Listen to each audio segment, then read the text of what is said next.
Hi, I'm Vladimir, and this is Did You Know section on MTRA channel. In this series of episodes, we will discuss some facts in the history of tech to have some fun and to learn what modern engineering is built on. Today, we will talk about the funniest system crash in history, what bug is, and who was the first programmer. Let's get started.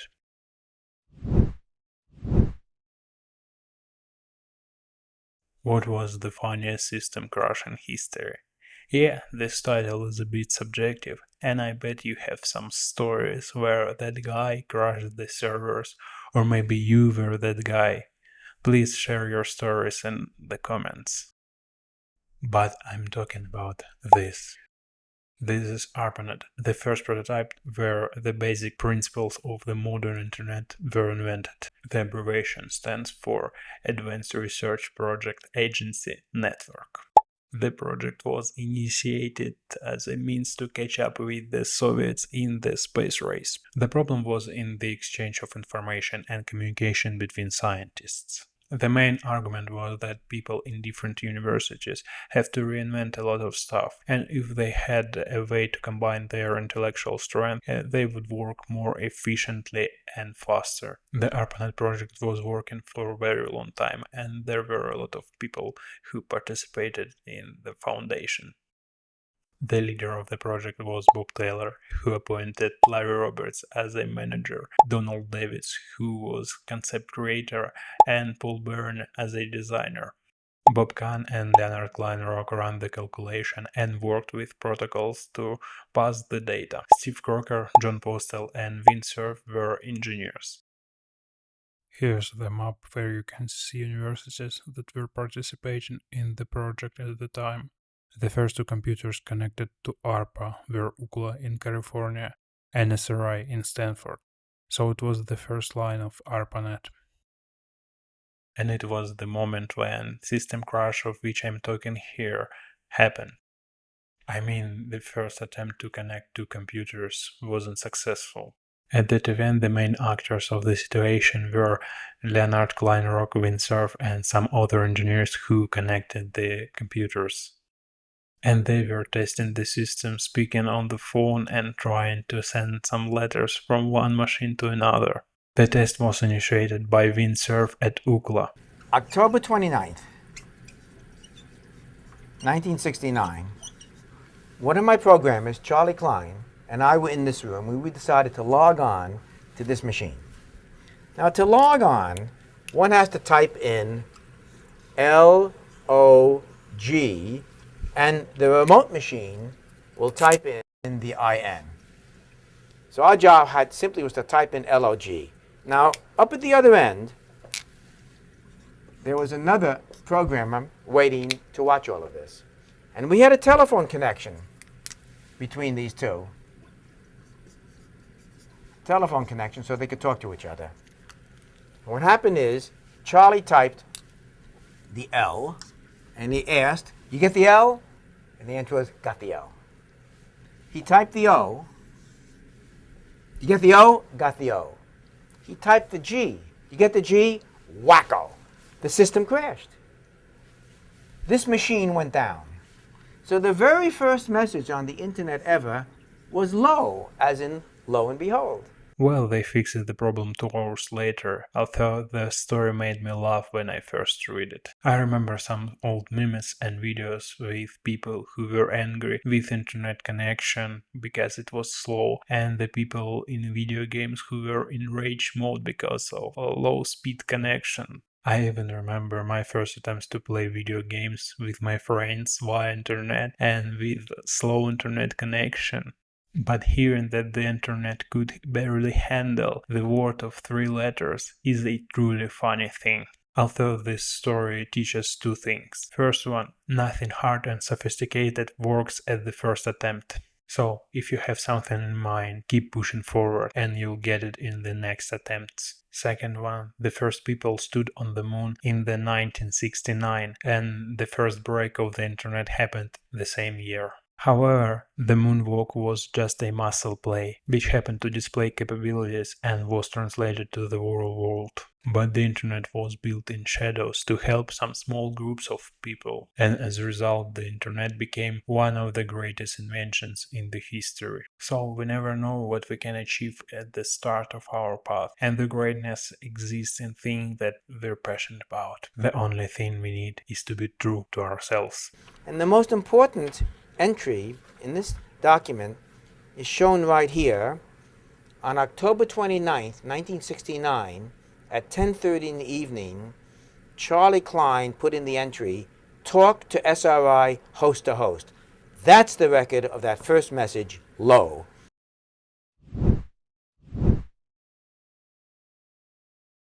Bugs are annoying creatures that are hated not only by programmers. However, what do code errors and insects have in common? Let's dive into history. So, the roots of bugs have different historical origins. For instance, bug was already a well-known term for errors and false signals in the telephone engineering sphere by the 20th century.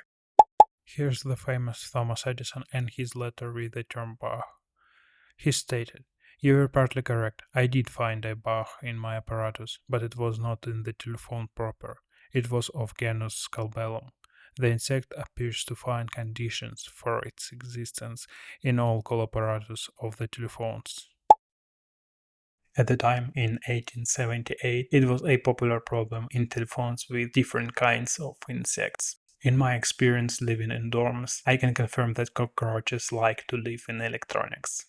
Edison went farther and invented something called a bug trap, which led to a series of trademark disputes in 1920s. Though it is most likely that the term was already in use before Edison's letter. Some people credit the first usage of the word to Ada Lovelace in 1843, although she described the future computer programs without using the term. Insects and bugs were a common issue in 18s in quadruplex telegraphs, and it is likely that engineers used local slang calling all issues a bug. Thomas Edison was just a businessman who used this as a trademark and just went farther to curve it in history of engineering. However, there is a point that this term has another meaning than insect, although it is obvious that the word has been massively used in engineering since mid-18th. But it can have linguistically different meaning, and it came from buggy, bugaboo, bugbear, or something like this. It meant some supernatural creatures like ghosts, hobgoblins, or these kind of imaginary things. There are ideas that some engineers in other fields could call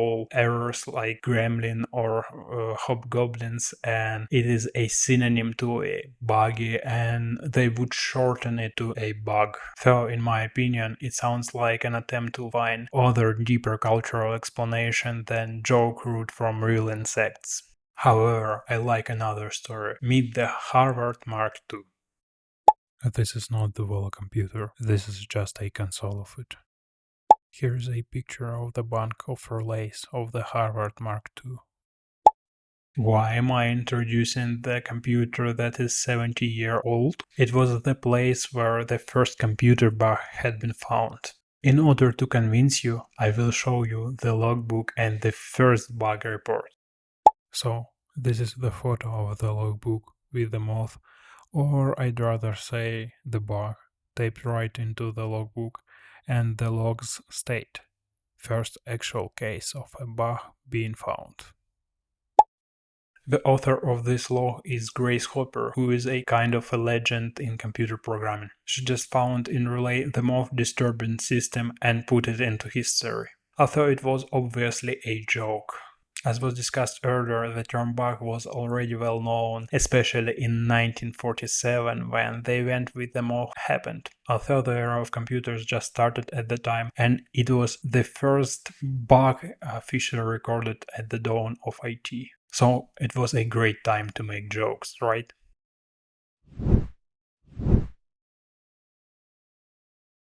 Everything in history has sophisticated and twisted things.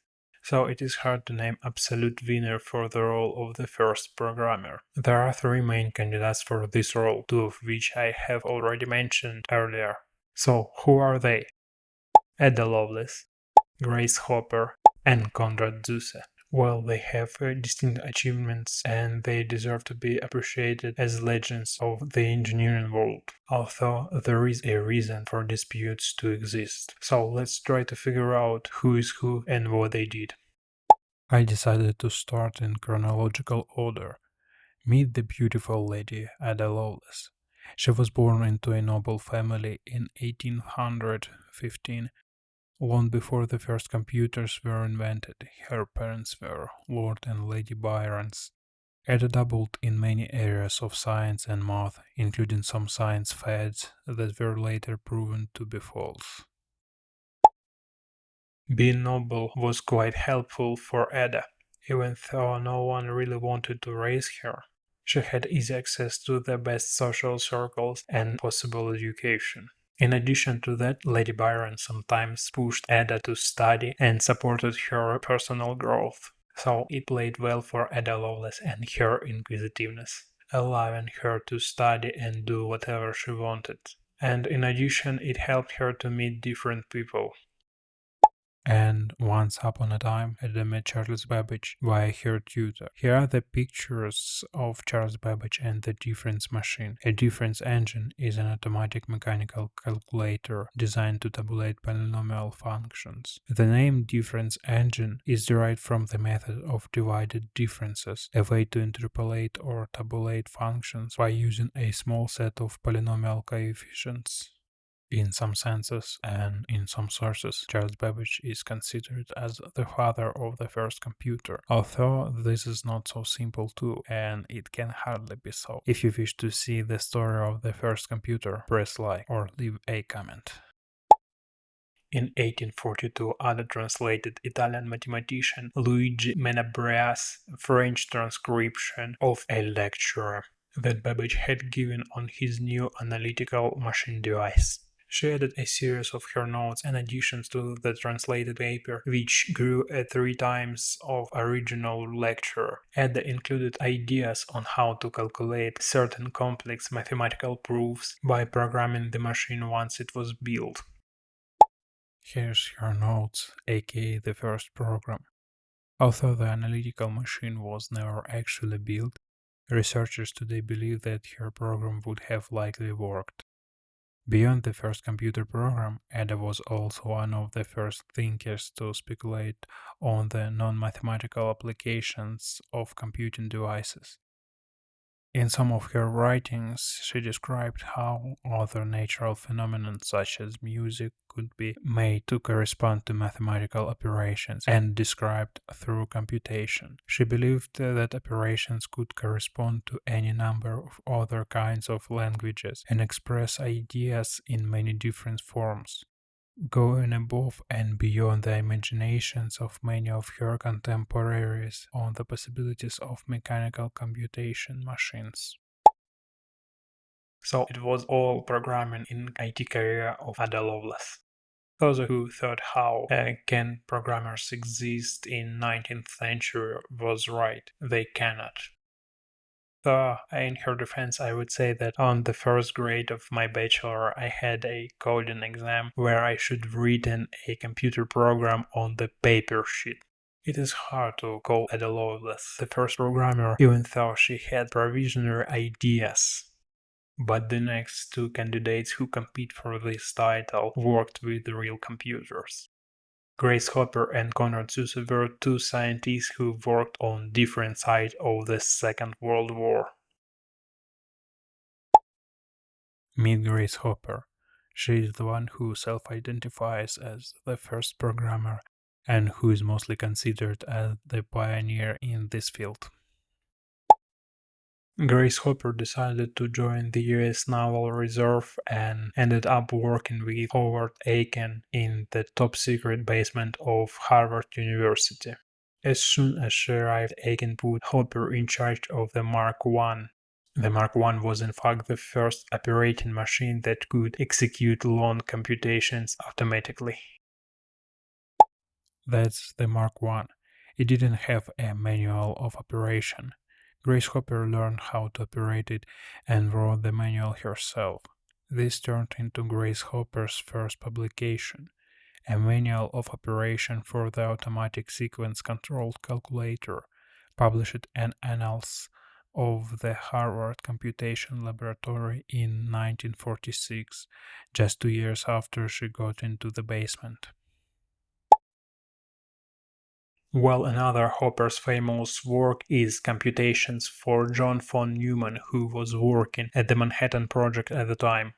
What von Neumann couldn't do, Hopper and her team took 4 months. Although I have already mentioned one of her pioneerings, the first actual bug in a relay of Mark II. Meet Konrad Zuse and the computer named Z3, which he created, an electromechanical machine like the Mark I in that regard, that was the first operational, programmable computer in the world. And if we consider the fact that the creator of the first computer programmed it himself, then we consider Zuse as the first programmer. After the war, he founded his own computer company and made significant contributions to both computing and software. Well, here's 3 facts about Konrad Zuse's career. In 1938, he completed his first computing machine, the Z1. At the time of its construction, he had no money, so in true Jobs Wozniak fashion, he built it in his parents' living room. Zuse created the first computer game, a simulation of chess. This was based on the first programming language, Plan Calcul, which Zuse created in 1945. In 1950, Zuse founded his own computer company and built one of the first transistor-based computers. This company was taken over by Siemens in 1969. Today, Siemens turns over more than 50 billion annually. The work on both Z3 and Mark I was happening at the Second World War, which means that 2 different teams on different continents was working with computer history completely separately. There is a high possibility that Konrad Zuse is a true computer programmer. However, the team in the United States would not know about this project. For them, they were the ones who worked with a truly programmable machine. Grace Hopper claims to be the first programmer in history. Although, who am I to judge who was the first programmer in history, right? So let me know in comments who you consider the first one. I hope you found something interesting and helpful here. If I missed something, please leave a comment. If you like my videos, click like and subscribe buttons. Let's make the array less empty and code the future together.